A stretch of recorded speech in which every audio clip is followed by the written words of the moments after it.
तो मेरे प्यारे दोस्तों की हाल चाल। तो मैं आपके सामने लेके आया हूँ क्लास 7 का चैप्टर जिसका नाम है फिजिकल एंड केमिकल चेंजेस। और हम लोग कुछ ही मिनटों में इस चैप्टर के बेताज बादशाह बनने वाले हैं। तो चलिए आइए करते हैं वीडियो की शुरुआत। तो सबसे पहले मैं आपको बतला देना चाहता हूँ, आप अपने अगल बगल चेंजेस को देखिए। समझ में आया क्या? तो आप देखेंगे बहुत सारी चीजें चेंज कर रही है। सपोज करिए अभी क्या है, डे है और फिर क्या होगा, नाइट होगा, फिर डे होगा, नाइट होगा। तो क्या डे का होना, नाइट का होना, क्या ये चेंजेज है कि नहीं है? तो आप कहेंगे जी सर बिल्कुल भी चेंजेज है। अभी आज जो भी हो, डे हो, डे में वीडियो देख रहे हैं या नाइट में, क्या ये परिवर्तन हम लोग देखते हैं कि नहीं देखते? देखते भाई, एक चेंज हो गया। और एक चेंज आप अपने मन से सोचिए जो चेंज आप देखते हैं, ठीक है।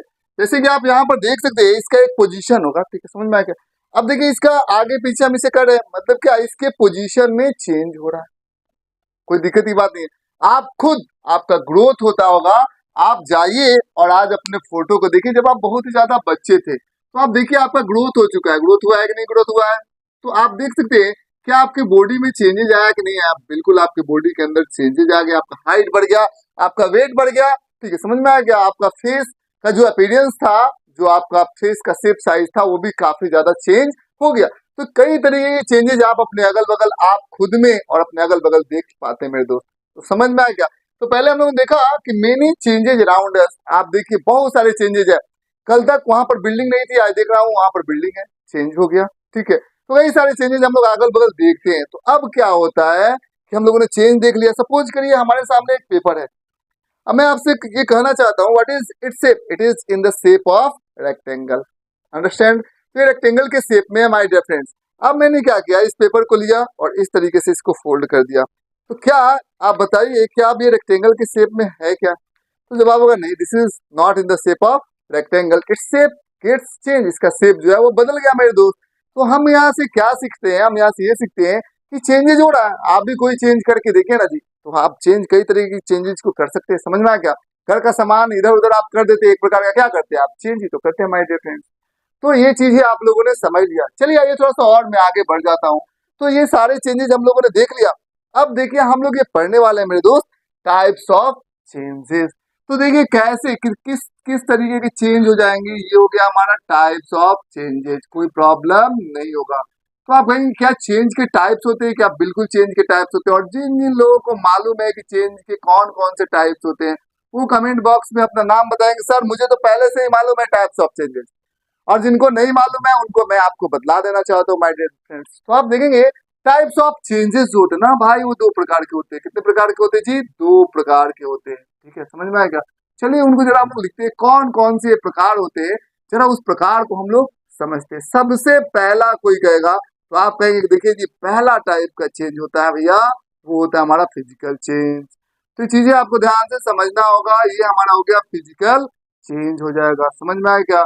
और दूसरा प्रकार का जो चेंज हो जाता है वो हो जाता है हमारा केमिकल चेंज। कैसा चेंज हो जाता है भैया? Chemical change. तो ये चीजें हम लोगों ने आपको ध्यान से समझ लिया। तो दो तरीके के चेंज हो जाते हैं, physical change and chemical change. समझ में आया क्या माय डियर फ्रेंड्स? तो ये चीजें आपको समझ लेना होगा। अब आइए आगे बढ़ते हैं मेरे दोस्त। आप कहेंगे सर बताइए what is physical change? Physical change क्या होता है? तो मैं ये कहूंगा, देखो साहब फिजिकल चेंज क्या होता है उसको जरा हम लोग समझते हैं, एक्टिविटी के थ्रू समझते हैं।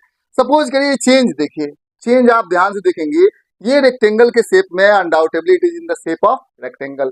अब मैंने क्या किया, इसको मैंने इस शेप में इसको डाल दिया, ठीक है। अब बताइए क्या इसका शेप बदल गया क्या? तो इसका शेप बदल गया। तो क्या फिर से इसको मैं रेक्टेंगल के शेप में ला सकता हूँ क्या? यस, मैं इसको फिर से रेक्टेंगल के शेप में ला सकता हूँ।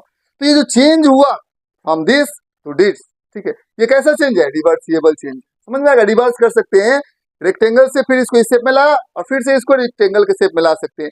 तो इस टाइप के जो चेंजेस होते हैं ना, उस चेंज को हम लोग क्या बोलते हैं? रिवर्सिबल चेंज, ठीक है, या और उसको बोलते हैं फिजिकल चेंज। समझ में आएगा? तो पहला आपको ध्यान समझना होगा कि जो फिजिकल चेंज होता है ना वो रिवर्सिबल होता है। जितने भी फिजिकल चेंज होंगे वो कैसे होंगे? रिवर्स कर सकते हैं, रिवर्सिबल हो गया, कोई दिक्कत की बात नहीं होता। लेकिन क्या सारे फिजिकल चेंज रिवर्सिबल होते हैं क्या? इसका जवाब है नहीं। इसलिए मैं यहाँ पर पहले क्या लिख सकते हैं? Most are reversible. आर यहाँ पर लिख देता हूँ, मोस्ट आर रिवर्सिबल। ये कौन है? Physical change. समझ में आ गया? अब कहेंगे कैसे नहीं?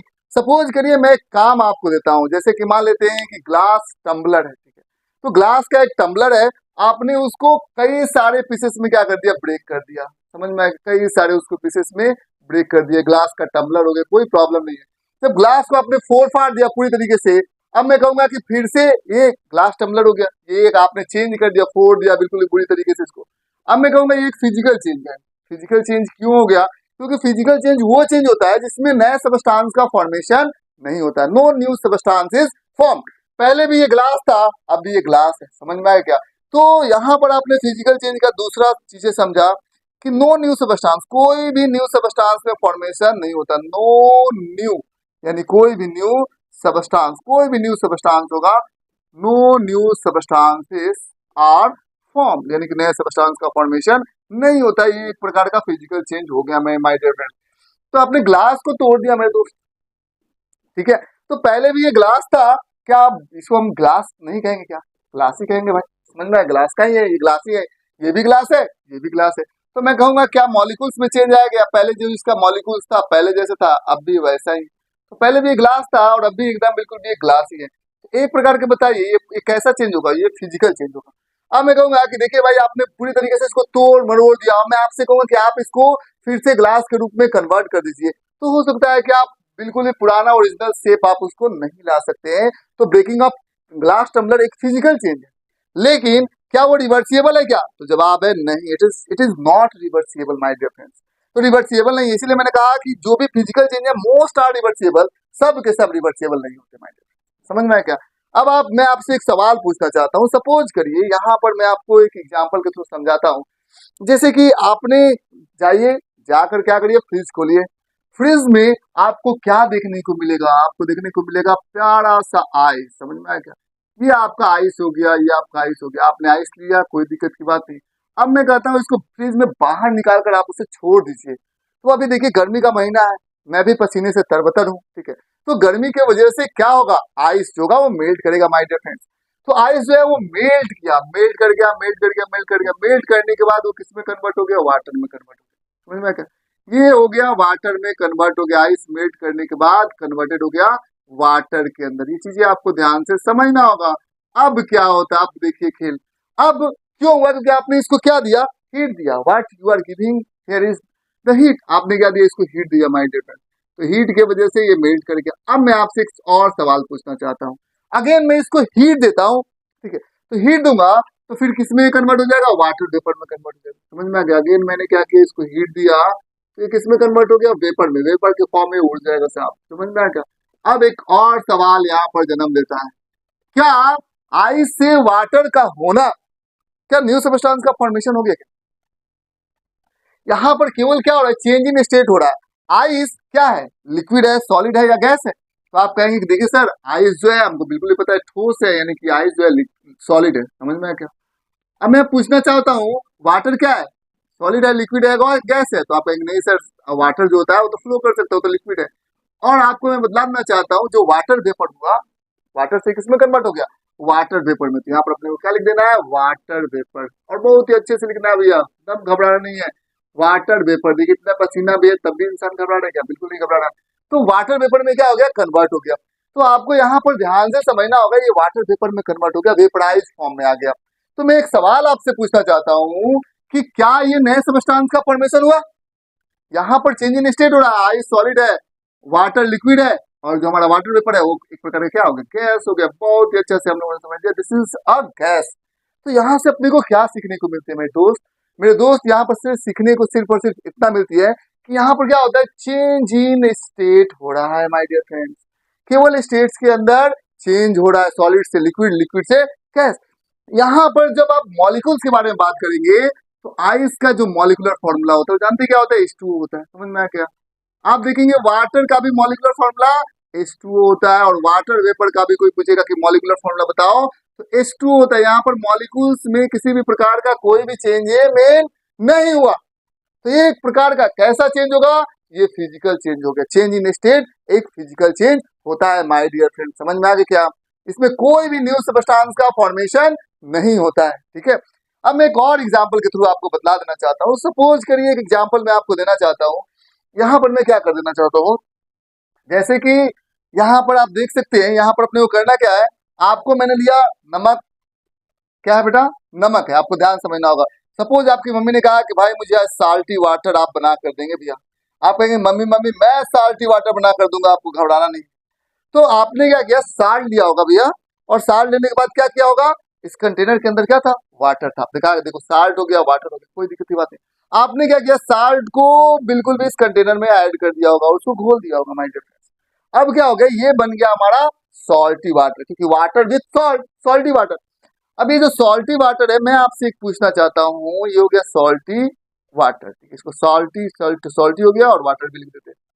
अब क्या हो गया, मैं आपसे एक सवाल पूछना चाहता हूँ, ये एक फिजिकल चेंज हुआ, चेंज तो हुआ भाई, पहले साल्ट था वाटर था, अलग अलग थे, दोनों आपस में मिक्स कर गए, तो फिजिकल चेंज हुआ या केमिकल चेंज हुआ? तो आपको ध्यान से समझना होगा, जो हमारा सॉल्ट था वो वाटर के अंदर क्या हो गया, मिक्स कर गया माय डियर फ्रेंड, पूरी तरीके से यूनिफॉर्मली मिक्स किया हुआ। तो क्या नया सबस्टांस का फॉर्मेशन, सॉल्ट पहले भी सॉल्ट था और वाटर में डिजोल्व होने के बाद भी वो सॉल्ट ही रहेगा, यानी कि सॉल्ट में कोई चेंजमेंट नहीं होगा। वाटर पहले भी वाटर था, उसका प्रॉपर्टी वही रह गया, और फिर डिजोल्व होने के बाद भी वो क्या है, वाटर ही है। मतलब क्या, ना सॉल्ट अपनी प्रॉपर्टीज को छोड़ा, ना वाटर, दोनों के दोनों वही, पहले भी वही थे, वही वही है। जो सॉल्ट है वो साल्ट ही लगेगा, वाटर जो है वो टेस्ट वाटर की तरह होगा, दोनों मिल जाएंगे तो एक नया टेस्ट होगा, क्योंकि लेकिन दोनों ने अपना स्वभाव नहीं छोड़ा, न्यू सबस्टांस का फॉर्मेशन नहीं होगा। तो एक प्रकार का कैसा चेंज हो गया, फिजिकल चेंज हो गया माय डियर। चलिए आइए बात कर लेते हैं अब हम लोग केमिकल चेंजेस के बारे में, कि आखिर एक्चुअल में केमिकल चेंजेस होता क्या है, उसको जरा हम लोग ध्यान से समझते हैं, व्हाट इज दिस। अब होता क्या है, इसमें सबसे पहले जो केमिकल चेंज होता है, अधिकतर केमिकल चेंज क्या होते हैं, इरिवर्सिबल होते हैं। अधिकतर आप केमिकल चेंजेस के बारे में बात करेंगे तो क्या होता है, इरिवर्सिबल होता है, ठीक है। तो यहाँ पर सबसे पहले देखेंगे, सबसे पहले देखेंगे मोस्ट, अधिकतर मोस्ट केमिकल चेंज, अधिकतर आप केमिकल चेंज को देख लीजिए। मोस्ट केमिकल चेंज रिवर्सिबल होगा कि इरिवर्सिबल होगा जी, इरिवर्सिबल होगा, आई आर इरिवर्सिबल, रिवर्सिबल। तो अधिकतर केमिकल चेंज क्या होगा, इरिवर्सिबल होगा, ये चीजें आपको ध्यान से समझना होगा। सेकंड नंबर जो आप यहाँ पर समझेंगे, यहाँ पर आप देख सकते हैं न्यू सबस्टांस का फॉर्मेशन होगा, ठीक है। तो इसमें क्या होगा, आपका केमिकल चेंज में क्या होगा, न्यू सबस्टांसेस का फॉर्मेशन निश्चित होता है भैया। New substances are form, molecular formula बदल जाता है, मॉलिक्यूल्स का फॉर्मूला, नए नए मॉलिक्यूल्स आ जाते हैं, समझ में आ गया। तो न्यू सबस्टांसेस आर फॉर्म। अब आइए थोड़ा सा और हम लोग बात कर लेते हैं हम लोग केमिकल चेंजेस के बारे में, तो ये क्या होता है इसको समझ। सबसे पहले हम लोग बात कर लेते हैं, देखिए हम लोग ले लेते हैं मैग्नीशियम, ठीक है। आप लोगों को पता है मैग्नीशियम होती है, ठीक है। तो मैग्नीशियम क्या करता है, यहाँ पर आपको ध्यान समझना होगा, मैग्नीशियम हो गया, ये Mg हो गया। Mg को हम लोगों ने क्या किया, ऑक्सीजन के साथ रिएक्ट कर दिया, ठीक है। मैग्नीशियम हो गया और ऑक्सीजन के साथ रिएक्ट कर दिया, तो ऑक्सीजन का मॉलिक्यूलर फॉर्मूला क्या होता है, O2 होता है, ठीक है। अब क्या हो गया, Mg हो जाता है, मैग्नीशियम ऑक्साइड हो जाता है, मैग्नीशियम ऑक्साइड का फॉर्मेशन हो जाता है। यानी कि मैग्नीशियम क्या करता है, मैग्नीशियम बर्न कर जाता है साहब, एयर के अंदर यदि आप रखेंगे तो मैग्नीशियम बर्न करके मैग्नीशियम ऑक्साइड का फॉर्मेशन कर लेता है मेरे दोस्त। अब यहाँ पर ध्यान दीजिएगा, मेरा मन अभी भी नहीं बढ़ा है। हमने क्या किया, मैग्नीशियम ऑक्साइड लिया, MgO is what, magnesium oxide, इसको वाटर के अंदर ऐड कर दिया। वाटर के अंदर जब हम लोगों ने इसको ऐड कर दिया माय डियर फ्रेंड्स, तो हम लोगों को मिल गया क्या, मैग्नीशियम हाइड्रोक्साइड, ठीक है, समझ में आ गया। MgOH2 मिल गया। अब मैं आपको ध्यान समझना होगा, हाइड्रोक्साइड हो गया, ये एक प्रकार का क्या है, कोई भी हाइड्रोक्साइड जिसके अंदर OH लगा होता है ना, तो एक प्रकार का क्या होता है, बेस होता है माय डियर फ्रेंड्स। तो मैग्नीशियम हाइड्रोक्साइड क्या हो गया, एक प्रकार का बेस हो गया, कोई प्रॉब्लम अपने को नहीं। अब मैं आपसे ये पूछना चाहता हूँ, ये बेस हो गया, ये पता कैसे चलेगा।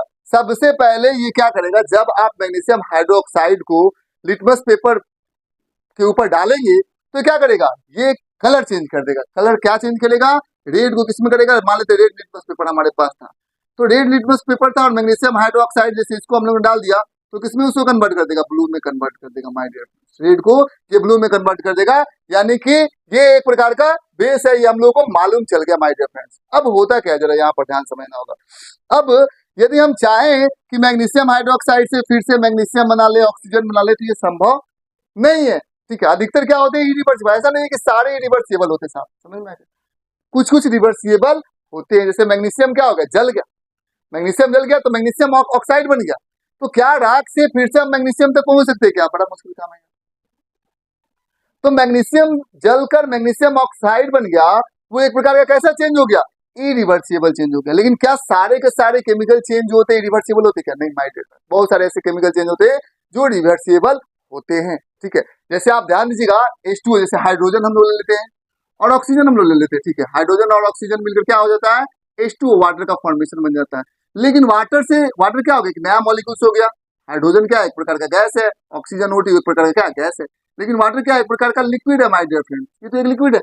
तो आप देख सकते हैं कि ये एक प्रकार का केमिकल चेंज हुआ, मॉलिक्यूल्स आपस में रिएक्ट किए, केमिकली रिएक्शन हुआ, ठीक है। केमिकल रिएक्शन होगा, न्यू सबस्टेंस का फॉर्मेशन हो गया, तो हम लोग कहेंगे it is a chemical change. लेकिन मैं आपसे एक और बात बताना चाहता हूँ कि आप जरा ध्यान से देखिए, केमिकल चेंज तो हो गया माय डियर फ्रेंड्स, लेकिन जरा एक चीजों को समझ लीजिएगा, ये रिवर्सिबल है कि नहीं है। बिल्कुल, वाटर से हम लोग हाइड्रोजन और ऑक्सीजन को प्राप्त कर सकते हैं, पीछे जा सकते हैं, समझ में आ गया। आगे भी जा सकते हैं, वाटर भी प्राप्त कर सकते हैं हाइड्रोजन ऑक्सीजन से, और पीछे भी जा सकते हैं, वाटर से हम लोग हाइड्रोजन ऑक्सीजन प्राप्त कर सकते हैं। इसीलिए मैंने कहा कि सारे के सारे जो केमिकल चेंज होते हैं वो इरिवर्सिबल नहीं होते।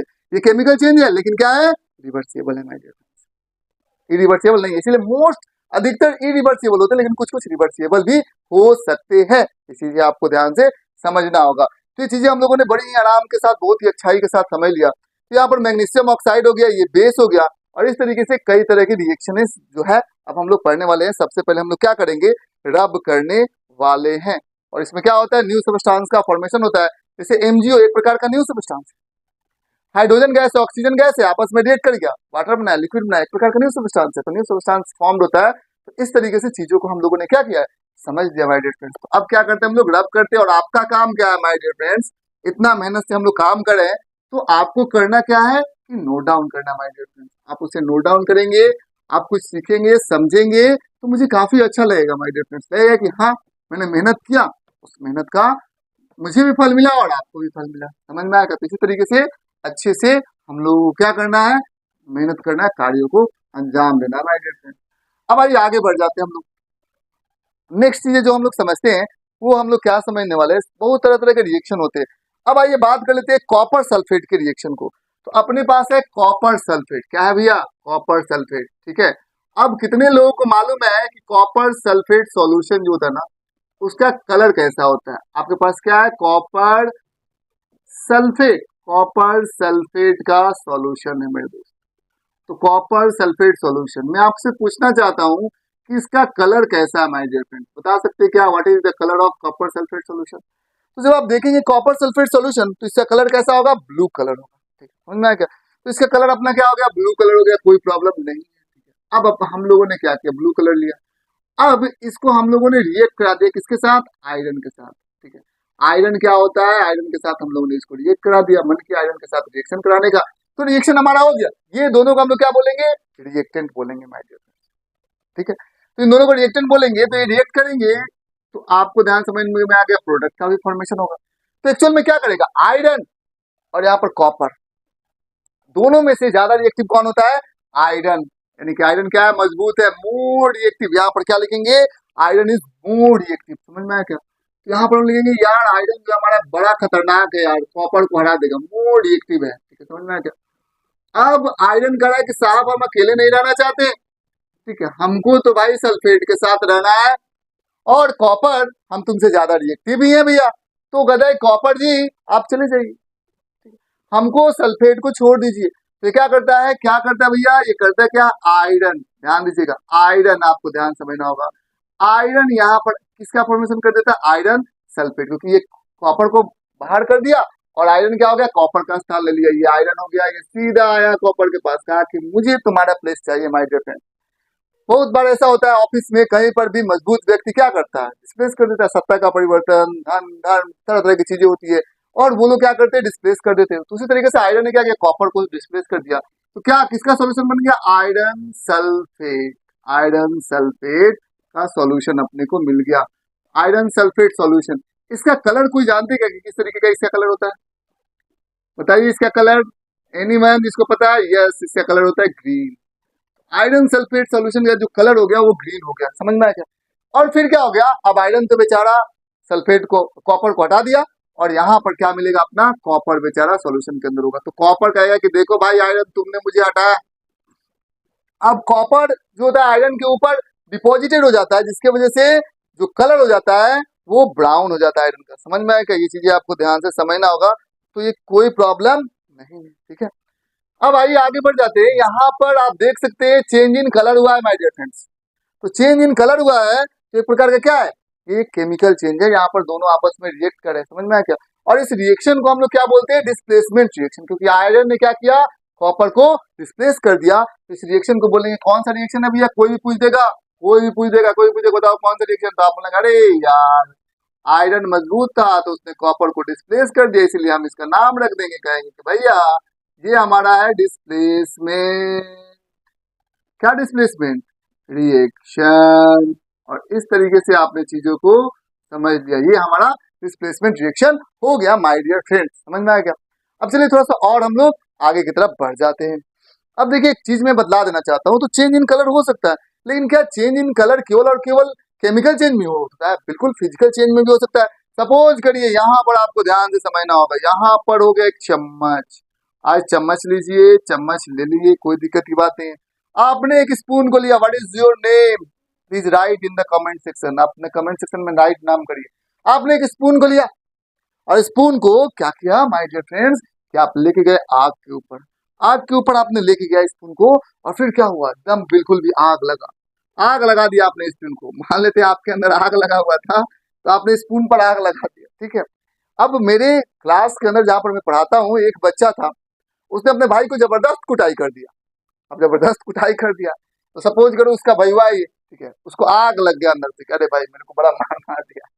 उसने क्या किया, कलछुल लिया, कलछुल मतलब क्या है, यही चम्मच टाइप का होता है, उसे दाल निकाला जाता है, और उसने आग पर पहले उसको बड़ी आराम से गर्म किया, ठीक है, समझ में आ गया, गरम गरम किया बड़ी आराम से, और एकदम लाल लाल हो गया। अब लाल लाल हो गया, ठीक है, समझ में आ गया, और जाकर अपने भाई को टच करा दिया, समझ में आ गया, जो मारा हुआ था, इसकी वजह से उसको क्या हो गया था, काफी ज्यादा घाव हो गया था माय डियर फ्रेंड्स। अपने को ऐसा नहीं करना, बाद में वो फिर दोबारा पिटाया, एक बार पिटाया तो था ही, कलछुल से जलाने के बाद दोबारा पिटा गया। तो यहाँ पर आप देख सकते हैं, जब ये लाल लाल कलर का हो गया, इसका कलर क्या होगा कलछुल का, मतलब जो चम्मच है उसका कलर कैसा होगा, रेड कलर हो जाएगा, समझ में आया क्या, तो रेड कलर हो जाएगा। अब क्या हुआ, रेड कलर हो गया, कोई प्रॉब्लम नहीं है। अब इसको कुछ देर के लिए हम लोग छोड़ देंगे, तो क्या हो जाएगा, पुनः पुराना जो इसका कलर था उसी फॉर्म में आ जाएगा, क्या बिल्कुल वो जो उसका पुराना फॉर्म था उसी फॉर्म में आ जाएगा माय डियर फ्रेंड्स। तो यहाँ से क्या हो रहा है, यहाँ से हमें क्या सीखने को मिलती है, यहाँ से हमें ये सीखने को मिलती है कि चेंज इन कलर जो होता है ना, वो फिजिकल चेंज भी हो सकता है। यहाँ पर जो चेंज हुआ था कलर और फिर से वापस उसी कलर में आ गया, तो रिवर्सिबल है, ये क्या हो गया, फिजिकल चेंज हो गया। ये यहाँ पर कोई न्यू सब्सटेंस का फॉर्मेशन नहीं हुआ है, पहले भी जिसका ये बना हुआ था बाद में दूसरी का है, ठीक है। तो इस तरीके से चीजें आपको ध्यान से समझना होगा, कोई प्रॉब्लम नहीं है। आइए आगे बढ़ जाते हैं हम लोग अब एक अगला रिएक्शन लेते हैं, हम लोग लेते हैं विनेगर के बारे में। तो विनेगर क्या होता है, यहाँ पर ध्यान दीजिएगा, विनेगर क्या होता है, यहाँ पर विनेगर जो होता है ना, आपको पता है क्या विनेगर के अंदर कौन सा एसिड होता है, बिल्कुल भी हमको पता है, विनेगर के अंदर होता है एसिटिक एसिड, ठीक है। तो एसिटिक एसिड कहाँ होता है, विनेगर के अंदर होता है माय डियर फ्रेंड्स। तो एसिटिक एसिड विनेगर के अंदर हो गया। अब हम लोगों ने क्या किया, अब हम लोगों ने इस एसिटिक एसिड को हम लोग न्यूट्रलाइजेशन रिएक्शन करना चाहते हैं, तो बेकिंग सोडा के साथ इसको हम लोगों ने रिएक्ट कर दिया। किसके साथ रिएक्ट कर दिया, बेकिंग सोडा, जिसको हम लोग क्या बोलते हैं, सोडियम हाइड्रोजन कार्बोनेट, ठीक है, sodium hydrogen carbonate, baking soda हो गया। कोई भी पूछेगा कि बताओ बेकिंग सोडा का नाम क्या है, तो आप कहेंगे साहब इसको बेकिंग सोडा भी कहते हैं, और साथ ही साथ इसको हम लोग बोलेंगे सोडियम, क्या बोलेंगे जी, सोडियम, सब लोग बोलेंगे हाइड्रोजन, सोडियम हाइड्रोजन, और एक चीज और कार्बोनेट। तो ये दोनों के दोनों क्या हो रहा है, आपस में रिएक्ट कर रहे, तो ये क्या हो गया, आप समझ सकते हैं कि रिएक्शन हो रहा है, तो यानी कि हम लोग कह देंगे मैं माय डियर फ्रेंड्स कि ये दोनों के दोनों रिएक्टेंट्स हो गए, कोई दिक्कत की बात नहीं, इनको रिएक्ट करने दीजिए माय डियर फ्रेंड्स। जब ये रिएक्ट करेंगे तो क्या बनाएंगे, ये हो गया हमारा एसिड और ये हो गया हमारा बेस। तो एसिड बेस जब आपस में रिएक्ट करेंगे तो कैसा रिएक्शन होगा, तो रिएक्शन होगा न्यूट्रलाइजेशन रिएक्शन, ठीक है। अब इस न्यूट्रलाइजेशन रिएक्शन में क्या फॉर्म होता है, इस न्यूट्रलाइजेशन रिएक्शन में होता है कार्बन डाइऑक्साइड का फॉर्मेशन होता है, साल्ट वाटर का जो फॉर्मेशन होता है वो अदर प्रोडक्ट हमको नहीं मालूम है, अपने को मतलब है कार्बन डाइऑक्साइड में साल्ट और वाटर का भी फॉर्मेशन होगा। और रिएक्शन का नाम क्या होगा, यहाँ पर आपसे कोई पूछेगा कैसा रिएक्शन है, तो आप बोलेंगे न्यूट्रलाइजेशन, क्योंकि एसिड और बेस दोनों अपोजिट नेचर के हैं और दोनों एक दूसरे को क्या करते हैं, न्यूट्रलाइज करते हैं। इसको बोलेंगे हम लोग न्यूट्रलाइजेशन रिएक्शन, दोनों एक दूसरे को क्या कर दिया, न्यूट्रलाइज कर दिया my dear friends, neutralization reaction हमारा हो गया। अब ये न्यूट्रलाइजेशन रिएक्शन अपना हो गया। अब बहुत सारे प्रोडक्ट होते हैं, अदर प्रोडक्ट बहुत सारे होंगे, साल्ट और वाटर होगा, उसको चक्कर में नहीं हुआ, हमको तो भाई चाहिए कार्बन डाइऑक्साइड।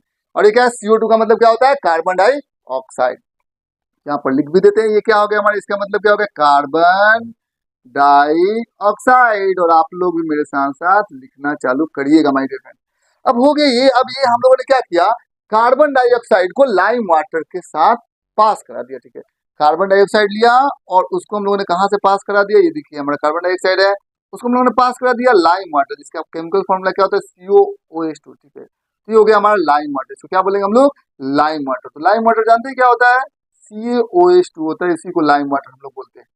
अब रिएक्ट कर गया तो जानते हैं क्या होगा, रिएक्शन के बाद हो गया क्या कि आप यहाँ पर देख सकते हैं लाइम वाटर मिल्की हो जाता है। मिल्की क्यों हो जाता है, क्योंकि यहाँ पर फॉर्मेशन होता है कैल्शियम कार्बोनेट का, देखिए CaCO3 कैल्शियम कार्बोनेट होता है, और भी बहुत सारे अदर प्रोडक्ट भी होंगे, उससे हमको क्या लेना देना है, लेकिन यहाँ पर कैल्शियम कार्बोनेट ही रिस्पॉन्सिबल होता है जो कि लाइम वाटर को मिल्की बना देता है, ठीक है, समझ में आया क्या।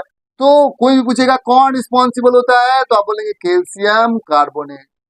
कौन लाइम वाटर को मिल्की बना देता है, कैल्शियम कार्बोनेट। और क्यों बनता है, ऑक्सीजन जब लाइम वाटर से पास करता है, तो कैल्शियम कार्बोनेट हो गया क्या, यही रिस्पॉन्सिबल है, इसी का फॉर्मेशन। तो ये चीजें हम लोगों ने बड़ी आराम से क्या कर लिया, समझ लिया। अब बारी है चीजों को रब करने का, और आपका बारी है कि भाई आप क्या करिए, इसको समझिए, ठीक है, समझ में आया क्या, इसको लिखिए, ठीक है, और अच्छे से मेहनत करना भी हम लोगों को, ठीक है। अब यहाँ पर न्यूट्रलाइजेशन रिएक्शन क्या हो गया, केमिकल चेंज हो गया, physical change, chemical change, new substance का फॉर्मेशन हो गया। आप देख सकते हैं लाइम वाटर मिल्की हो गया, तो केमिकल चेंज है, केमिकल रिएक्शन हो रहा है तो केमिकल चेंज होगा, भाई समझ में आया क्या। कहीं पर भी आप देखिए केमिकल चेंज जो होता है ना, वो रिस्पॉन्सिबल होता है केमिकल रिएक्शन के लिए। तो यहाँ पर हम लोग लिख भी देते हैं, देखिए भाई केमिकल चेंज, केमिकल कहीं पर भी केमिकल चेंज हो रहा है ना, तो केमिकल चेंज क्यों होगा, केमिकल चेंज, जो भी आपका केमिकल चेंज होगा, इज केमिकल चेंज होगा तो न्यू सब्सटेंस का फॉर्मेशन होगा, इज रिस्पॉन्सिबल फॉर, रिस्पॉन्सिबल होता है केमिकल रिएक्शन, रिस्पॉन्सिबल, रिस्पॉन्सिबल होता है केमिकल रिएक्शन के लिए, यानी कि आप इस चीज को समझना होगा, केमिकल रिएक्शन, और कोई भी हड़बड़ाहट नहीं होनी चाहिए, बड़ी आराम से हम लोग चीजों को समझ रहे हैं और समझेंगे भी, माय डियर। ये हो गया। अच्छा चलिए थोड़ा सा और आगे हम लोग बढ़ जाते हैं। अब यहाँ पर क्या होता है देखिए, तो हमने समझ लिया फिजिकल चेंज क्या होता है, केमिकल चेंज क्या होता है, किसमें न्यू सब्सटेंस का फॉर्मेशन होता है। मैं आपसे पूछना चाहता हूँ डाइजेशन, डाइजेशन एक प्रकार का फिजिकल चेंज होता है या केमिकल चेंज होता है। तो आप देखेंगे कि डाइजेशन में जब हम लोग फूड को डाइजेस्ट होता है तो न्यू सब्सटेंस का फॉर्मेशन होता है, तो आप बोलेंगे डाइजेशन। डाइजेशन कैसा, फिजिकल चेंज या केमिकल चेंज, अब तो आपको समझ में आ चुका होगा। तो आप बोलेंगे सर डाइजेशन जो है वो एक प्रकार का कैसा चेंज है, केमिकल चेंज है, CC केमिकल चेंज। अब मैं आपसे पूछना चाहता हूँ, जैसे फूड का डिपनिंग कर जाना, ठीक है, समझ में आया क्या, तो फूड जो है पक जाता है, डिपनिंग ऑफ फ्रूट, ठीक है। तो आप देखिएगा न्यू चीजों का फॉर्मेशन हो गया, डिपनिंग ऑफ फ्रूट, ये कैसा चेंज हो गया माय डियर फ्रेंड्स, तो आप यहाँ पर ध्यान से समझेंगे, ये एक प्रकार का केमिकल चेंज हो गया, न्यू सब्सटेंस का फॉर्मेशन हो गया, CC केमिकल चेंज, याद कर लेना। अब आपको मैं बोल देना चाहता हूँ, जैसे कि कोई भी चीज सड़ जाता है, रोट कर जाता है, समझ में आ गया, सड़ता है, खाना है वो सड़ गया, उसके अंदर फॉइल स्मेल आ गया तो रोट हो गया है, ठीक है। तो एक प्रकार का कैसा चेंज है, किसी भी चीज का रोटिंग करना, केमिकल चेंज हो गया। क्यों चेंज हो गया, क्योंकि न्यू सब्सटेंस का फॉर्मेशन हो गया, इरिवर्सिबल है भाई, और नया सब्सटेंस का फॉर्मेशन भी हो गया, बिल्कुल भी चेंज हो गया वो सब्सटेंस, ठीक है। आप देख सकते हैं जो ग्रेप्स होते हैं, ग्रेप्स जो होते हैं ना, वो फर्मेंटेशन होता है, सड़ते गलते हैं, कुछ भी चीजें हैं तो वो केमिकल चेंज होता है माय डियर फ्रेंड्स। अब देखिए केमिकल चेंजेस में क्या क्या होता है, सबसे पहले आप ध्यान दीजिएगा कि देखिए क्या क्या चीजें संभव हो सकती है, किस किस चीजों का चेंज हो सकता है। तो चेंज क्या होता है, चेंज होता है देखिए बहुत बार ऐसा होता है केमिकल चेंज में, जैसे हीट का फॉर्मेशन हो गया, हीट निकलेगा, हीट हो जाएगा, समझ में आए, गर्मी, जैसे कि मुझे गर्मी की वजह से क्या हो रहा है, पसीना निकल रहा है, हीट हो गया।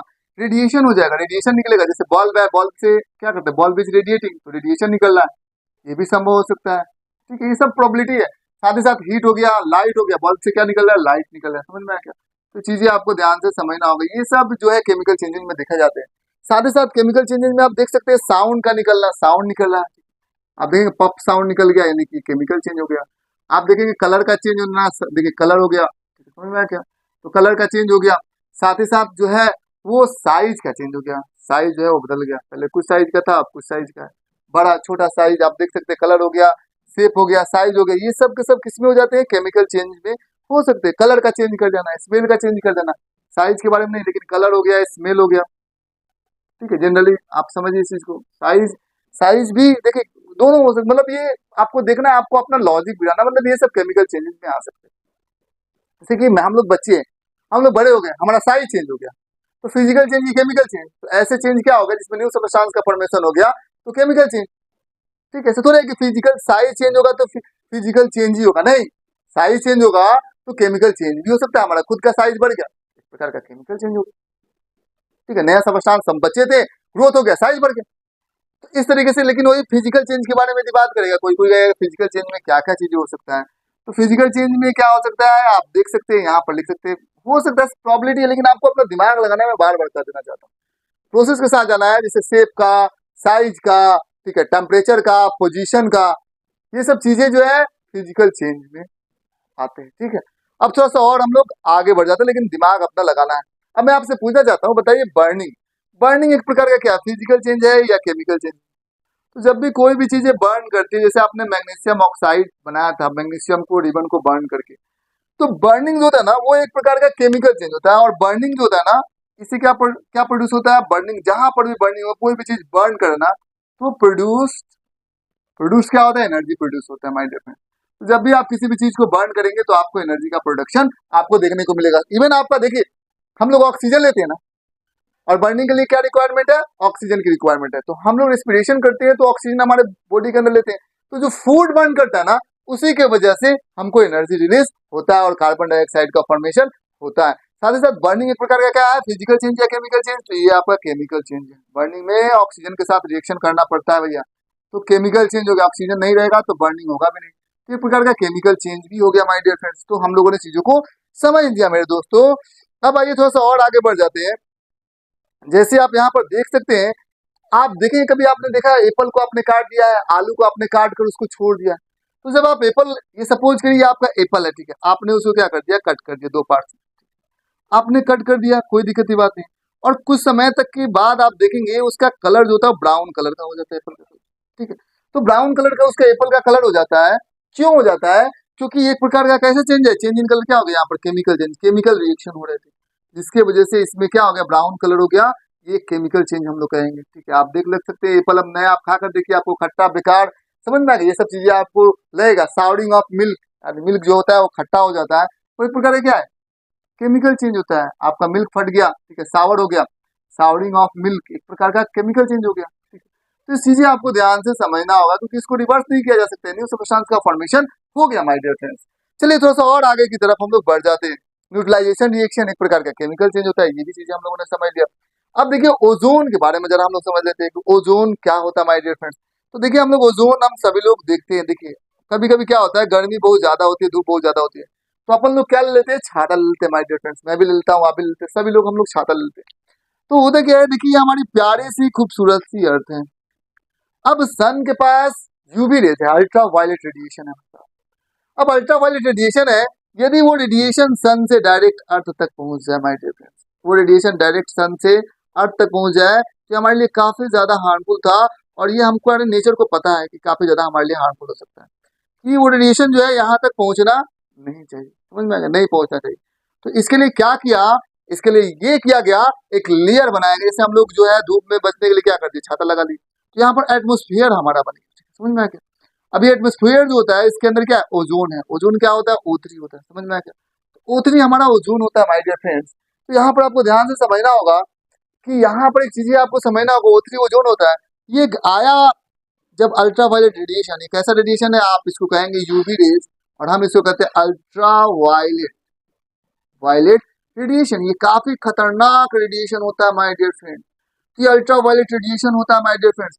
अब ये क्या हो गया, इसको क्या कर लिया इसने, इसको क्या हुआ कि इसने क्या किया, इसने अल्ट्रा वायलेट रेडिएशन को क्या करना है, उसने क्या कर लिया, ये हम तक पहुंचने नहीं दिया, नहीं तो कैंसर, कई तरह की डिजीज हम तक पहुंच सकती है, तो कैंसर, कई तरह की रोग हो सकती है, तो यहाँ तक हम लोग पहुंचने नहीं दिया, जिसके वजह से क्या हो गया, ये प्रोटेक्टिव लेयर का काम किया, ओजोन लेयर O3 जिसको हम लोग कहते हैं, जिसको हम लोग नाम लेंगे ओजोन।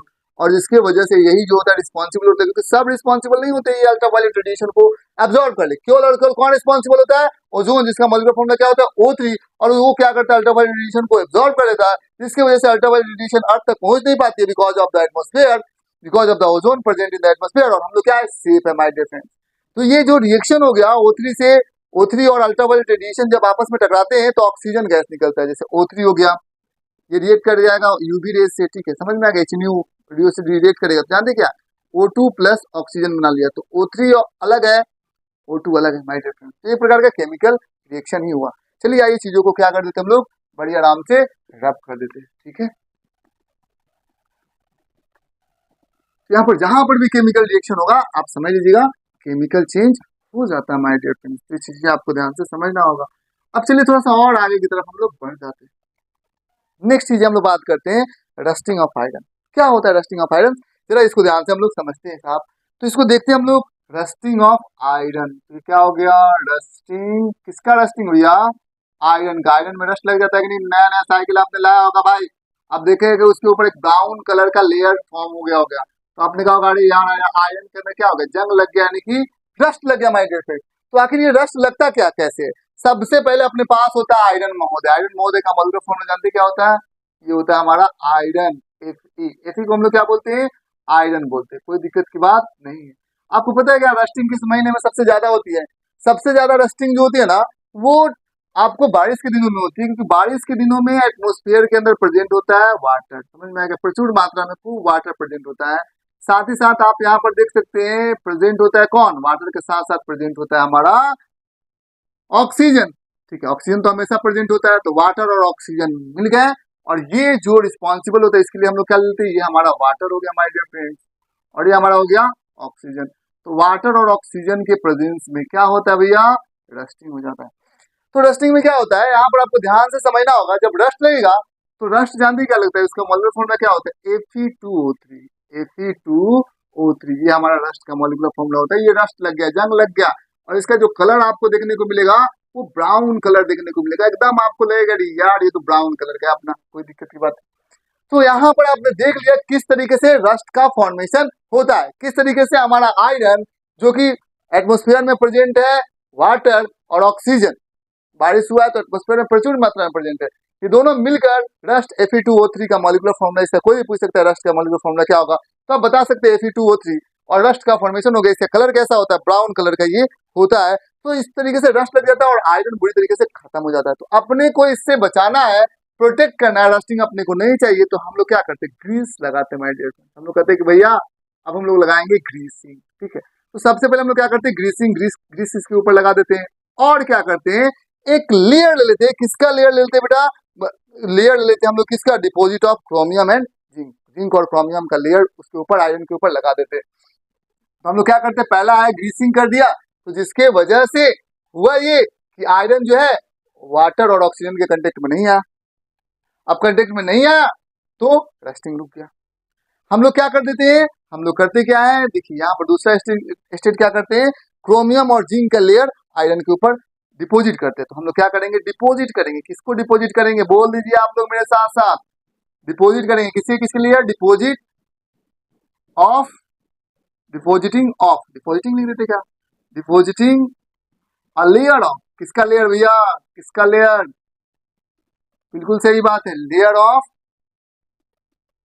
जिंक, वेरी गुड, आपको मालूम है, और फिर क्रोमियम, ठीक है, क्रोमियम, ठीक है, जिंक और क्रोमियम का, और दोनों में से किसी एक का लेयर आपने क्या कर दिया, डिपोजिट कर दिया। अब इससे होता क्या है माय डियर फ्रेंड्स, देखिए मैं आपको बता देना चाहता हूँ। सपोज करिए कि यहाँ पर हम लोगों ने क्या किया, ये हमारा आयरन का एक रॉड हो गया, this is the rod of the iron, अपने को इससे प्रोटेक्ट करना है फ्रॉम गेटिंग रस्ट, ठीक है।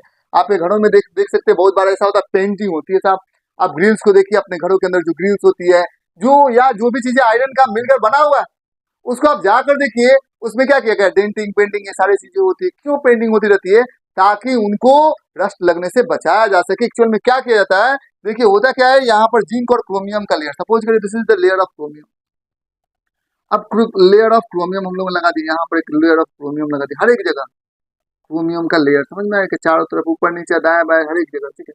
अब क्रोमियम का लेयर लगा दिया, अब देखिए यहाँ पर देख लीजिए, यहाँ पर क्या वाटर है, अब वाटर, आयरन यहाँ पर है, वाटर यहाँ से आएगा, ऑक्सीजन यहाँ से आएगा, लेकिन ये किससे इसका सामना करना पड़ेगा, इसको सामना करना पड़ेगा क्रोमियम से, जिंक से, जो लेयर आपने लगाया हुआ है।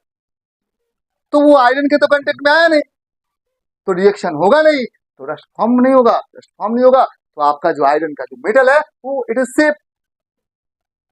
समझ में आ रहा है मैं आप सभी लोगों से क्या करना चाहता हूँ। आपने सेव कर लिया। जैसे बाहर बारिश हो रही है, हम घर के अंदर है तो दिखेंगे नहीं। तो यही चीजें होती है साहब। और देखिए जैसे साहब जिंक के लेयर को यदि हम लोग डिपॉजिट कर देते हैं आयरन के ऊपर, इसी को हम लोग गैल्वेनाइजेशन कहते हैं। तो गैल्वेनाइजेशन कोई भी पूछेगा क्या कहेंगे, तो हम लोग यहाँ पर लिखेंगे, क्या लिखेंगे, डिपॉजिटिंग। आप क्या करते हैं, डिपॉजिट करने का काम करते हैं, डिपॉजिटिंग, डिपॉजिटिंग कर देते हैं, डिपॉजिटिंग अ लेयर, किसके लेयर को, लेयर ऑफ जिंक, जिंक के लेयर को किस पर डिपॉजिट कर देते हैं, ऑन आयरन, ठीक है, इज कॉल्ड, इसी प्रोसेस को क्या बोलते हैं, गैल्वेनाइजेशन। याद हो गया क्या यार, इज कॉल्ड गैल्वेनाइजेशन, गैल्वेनाइजेशन। कोई प्रॉब्लम तो हुआ नहीं। तो गैल्वेनाइजेशन कोई भी आपसे पूछेगा, गैल्वेनाइजेशन ये होता है, तो गैल्वेनाइजेशन हो गया। तो इस तरीके से हम लोगों ने कर दिया गैल्वेनाइजेशन क्या होता है। माय डियर फ्रेंड्स, आपने इस चीजों को समझ लिया गैल्वेनाइजेशन क्या होता है। अब देखिए मैं आपसे कहना चाहता हूँ, जो वाटर के पाइप्स होते हैं, सपोज करिए वाटर के पाइप्स होते हैं, तो वाटर के पाइप्स को आप क्या करना पड़ता है, अपने को गैल्वेनाइजेशन करना पड़ता है, क्योंकि वहां पर पानी जमीन के अंदर से आती है, ठीक है, समझ, वाटर है, वाटर के कंटेंट में लगातार है, और ऑक्सीजन वाटर के अंदर डिजोल्व ऑक्सीजन भी है। आप कहेंगे कि जमीन के अंदर हमने इसको गाड़ दिया वाटर पाइप को, लेकिन क्या वाटर के अंदर डिजोल्व ऑक्सीजन होता है कि नहीं होता है, बिल्कुल, जो वाटर आ रहा है उसके अंदर तो डिजोल्व ऑक्सीजन है, तो ये क्या होगा, आपस में रिएक्ट कर सकते हैं, आयरन भी है, और इससे थ्रू वाटर से आप लेके जा रहे हैं, तो ये आयरन और वाटर कंटेक्ट में आ सकते हैं। तो आपको क्या करना पड़ता है, आपको अंदर बाहर हर एक तरीके से क्या करना पड़ता है, यहाँ पर जिंक के लेयर को डिपॉजिट कर देना पड़ता है, जिसके वजह से क्या हो जाता है, ये रस्ट फ्री हो जाता है। अंदर भी करना पड़ेगा और बाहर भी करना पड़ेगा, क्योंकि अब यहाँ पर रस्टिंग नहीं होगा, क्योंकि ये रिएक्शन नहीं होगा। तो वाटर पाइप ने काम किया था। अगेन मैं आपको बदला देना चाहता हूँ, जैसे साल्टी साल्ट, जैसे आप बहुत सारी शिप्स होती है, आप देख लीजिए यहाँ पर, ये एक बड़ी सी शिप हो गई माय डियर फ्रेंड्स, और ये कहाँ पर है, सी के अंदर है, समुद्र के अंदर है मेरे दोस्त। ये कहाँ पर है, see, it is in the sea my dear friends. चलिए आइए इसको देखते हैं जरा सा, ये सी में है, ये समुद्र में है माय डियर फ्रेंड्स। तो जब ये सी में है, ये समुद्र में है, जरा इसको ध्यान से आपको समझना होगा। होगा क्या कि सी के अंदर क्या होता है, समुद्री जो वाटर होता है उसके अंदर क्या होता है, वाटर तो होता है, और साथ ही साथ होता है साल्ट। सी वाटर क्या होता है, साल्ट होता है, तो इसके अंदर साल्ट भी प्रेजेंट होता है, तो वाटर प्लस साल्ट हो जाता है। ये क्या करता है, रस्टिंग के प्रोसेस को क्या कर देता है, काफी ज्यादा फास्ट कर देता है, समझ में आया क्या। तो ये जो सी वाटर होता है, सी वाटर में फास्ट रस्टिंग होती है, तेजी से रस्ट लगने लग जाते हैं माय डियर फ्रेंड, और ये काफी ज्यादा खतरनाक होता है। तो रस्टिंग काफी तेजी से लगने लग जाता है, जिसकी वजह से काफी ज्यादा दिक्कतों में पड़ जाता है। इसीलिए होता क्या है, आप ध्यान से देखिएगा कि सबसे पहले यहाँ पर काफी ज्यादा मात्रा में तुरंत तुरंत तुरंत तुरंत तुरंत तुरंत हम लोग क्या करना पड़ेगा, इसको गैल्वेनाइजेशन करना पड़ेगा। इसमें पेंटिंग्स हम लोग को करनी पड़ेगी। पेंटिंग करने के बावजूद भी आप देखते हैं कि सी के पार्ट, जो शिप्स के जो पार्ट्स होते हैं, वो प्रत्येक साल बदला जाता है। यानी कि आप देख सकते हैं कि इस रस्टिंग के वजह से कितने सारे आयरन जो होते हैं ना, वो करोड़ होते हैं, खत्म होते हैं, और कितना सारा एक हेवी लोड जो है इस पूरे वर्ल्ड को रस्टिंग की वजह से चुकाना पड़ता है मेरे लोग। इसीलिए आया स्टेनलेस स्टील। कौन सा, कहा कि भैया मैं तो हूँ स्टेनलेस स्टील, ठीक है, स्टेनलेस स्टील, समझ में आया क्या। ये स्टेनलेस स्टील जो होता है ना भाई, इसमें रस्ट काफी ज्यादा कम मात्रा में लगता है, या ना के बराबर लगता है। आखिर ये बनता कैसे, सबसे पहले आपको लेना है आयरन, ठीक है, आयरन आपने ले लिया, आयरन से ये स्टेनलेस स्टील बनता है। फिर आपने ले लिया भाई क्या, आयरन को आपको करना क्या है, आयरन को आपको आयरन के साथ कार्बन और मेटल को मिला देना है। जैसे आयरन के साथ आपने लिया कार्बन, और कार्बन के साथ मेटल। मेटल में कौन कौन से मेटल हो सकते हैं, मेटल के अंदर आप ध्यान दीजिएगा, वो हो सकता है आपका क्रोमियम, निकेल और मैग्नीज। यानी कि मेटल में कौन हो सकते हैं, chromium, C R chromium, manganese M G manganese हो जाएगा, और कौन सा हो जाएगा, निकेल हो जाएगा। समझ में आया क्या। तो ये इसे आयरन, कार्बन और क्रोमियम, मैग्नीज और निकेल जो मेटल यूज करके स्टेनलेस स्टील बनाया जाता है। और ये क्या होता है, रफली क्या होता है, अप्रॉक्स होता है, रस्ट फ्री होता है। ये कहता है कि अब मेरे अंदर रस्ट नहीं लगेगा, जनरली थोड़ा बहुत तो लग ही जाता है। तो ये चीजें आपको ध्यान से समझना होगा, कोई प्रॉब्लम आपको नहीं होगा। अब आइए बात कर लेते हैं हम लोग क्रिस्टलाइजेशन के बारे में। सबसे पहले थोड़ा सा हम लोग रफ करेंगे, बस इतना ही, और ताकि हम लोग क्रिस्टलाइजेशन को समझ सके क्या होता है क्रिस्टलाइजेशन, इसको मैं आपको बतला देना चाहता हूँ। तो टॉपिक का अपना नाम क्या है, अंतिम, अंत बला तो सब बला, और कोई भी घबराना नहीं है भाई, क्रिस्टलाइजेशन, और बढ़िया नाम से, कोई दिक्कत नहीं है, आराम से, अंतिम टॉपिक है तो भी क्या है, बढ़िया आराम से तो चलेंगे। हम लोग घबराते ही नहीं है यार, हम लोग घबराते हैं क्या, आपको लगता है कि मैं घबराता हूँ, आप घबराते हैं। क्रिस्टलाइजेशन क्या होता है माय डियर फ्रेंड्स, इसको जरा ध्यान से समझते हैं। एक्चुअल में क्रिस्टलाइजेशन में होता क्या है, जरा इसको समझिए। आपने क्या किया, सपोज करिए आपको क्रिस्टल बनाना है, और किसका क्रिस्टल बनाना है, कॉपर सल्फेट का क्रिस्टल बनाना है। समझ में? तो कॉपर सल्फेट आपने लिया, कॉपर सल्फेट, ठीक है, कॉपर सल्फेट का हमको क्रिस्टल बनाना है, तो आपने ले लिया कॉपर सल्फेट, ठीक है, तो कॉपर सल्फेट, ठीक है, ले लिया, कोई दिक्कत की बात नहीं है। फिर आपने इसके अंदर थोड़ा सा वाटर के अंदर इसको क्या कर दिया, इसको डिजोल्व कर दिया, खूब वाटर के अंदर मिला दिया, प्लस वाटर ले लिया। तो वाटर के अंदर आप ले रहे हैं, वाटर के अंदर कॉपर सल्फेट को घुला रहे हैं, जितना ये घुल सकता है मैक्सिमम, मैक्सिमम तक जाना, पूरा घुला दिया। अब नया कॉपर सल्फेट घुल नहीं रहा हमारे। अब क्या करेंगे कि अब नोन नया कोई भी चीजें घुल नहीं रहा है, घुला दिए। फिर उसके बाद करेंगे कि भैया अब आप क्या करिए, फिल्टर कर दीजिए, इसको फिल्टर करिए ताकि इसके अंदर जो भी गंदगी है वो निकल जाए। तो फिल्टर आपने कर दिया, तो फिल्टर करने का काम कर दीजिए ताकि जो गंदगी उंदगी है वो खत्म हो जाए। अब फिल्टर आपने कर दिया, अब उसके बाद आपको करना क्या है, आपको सिंपल क्या करना है, आपको फिल्ट्रेशन का काम हो गया। फिर इसको क्या करना है, कूल करना है। जब आप इसको पूरी तरीके से कूल कर दीजिएगा तो आपको मिल जाएगा, क्या मिल जाएगा, क्रिस्टल मिल जाएगा। किसका मिल जाएगा, तो कूल करने के बाद क्रिस्टल होगा साहब। किसका क्रिस्टल होगा, ये क्रिस्टल होगा, क्रिस्टल ऑफ किसका, कॉपर सल्फेट। चीजें आपको ध्यान से समझना होगा, क्रिस्टल किसका होगा, कॉपर सल्फेट का। तो ये चीजें आपको ध्यान से समझ में आया क्या? तो ये चीजें मैं आपको बदला देना चाहता हूँ, इन सब चीजों को आप जरा समझिए। कोई प्रॉब्लम है क्या? तो कोई प्रॉब्लम आपको तो है नहीं। यहाँ पर आपको क्या करना है, ये कॉपर सल्फेट का क्रिस्टल हमने बना दिया, अपने को साल्ट का क्रिस्टल चाहिए भाई। तो जो सी वाटर होता है वो साल्ट, मतलब काफी ज्यादा सी वाटर होता है, तो उसके अंदर इम्प्योरिटी होती है, लेकिन ये क्रिस्टल क्या होता है, काफी ज्यादा प्योर होता है। अब साल्ट के क्रिस्टल अपने को चाहिए, तो कॉपर सल्फेट की जगह पर क्या लेना, अपने को साल्ट लेना। हो सकता है कि वो इम्प्योर हो, कोई दिक्कत की बात नहीं। अब हम लोगों ने क्या लिया, साल्ट ले लिया, कोई प्रॉब्लम अपने को नहीं। अब साल्ट को वाटर के अंदर क्या कर दिया, वही सेम प्रोसेस है, साल्ट प्लस वाटर, कोई दिक्कत की बात नहीं, घुला दिया। तब तक घुलाएंगे जब तक कि अब ज्यादा उसमें अब घुलने लायक नहीं। फिर क्या करेंगे, फिल्टर, जितने भी गंदगी है सी वाटर के अंदर जो भी है वो सारा गंदगी निकल गया, काम नाम खत्म गया, फिल्टर निकल गया। और फिल्टर से क्या हो गया, साल्टी वाटर का सॉल्यूशन नीचे आ गया। ठीक है, समझ में आ गया, जितने भी गंदगी थे वो सब निकल गए। अब क्या करेंगे, साल्टी वाटर को क्या करेंगे, कूल करेंगे, सेम वही प्रोसेस। तो कूल करेंगे तो आपको क्रिस्टल निकल जाएगा, केवल कॉपर सल्फेट की जगह पर यहाँ पर क्या लिख देंगे अपन लोग लिख देंगे साल्ट मिल जाएगा, कॉपर क्रिस्टल ऑफ साल्ट मिल गया। और ये काफी ज्यादा प्योर होता है क्योंकि आपने इसको प्योर कर दिया। ठीक है, तो इस तरीके से आपने क्रिस्टलाइजेशन को समझ लिया और इस तरीके से आपका पूरा चैप्टर का होता है इन। That's all, thank you my dear friends.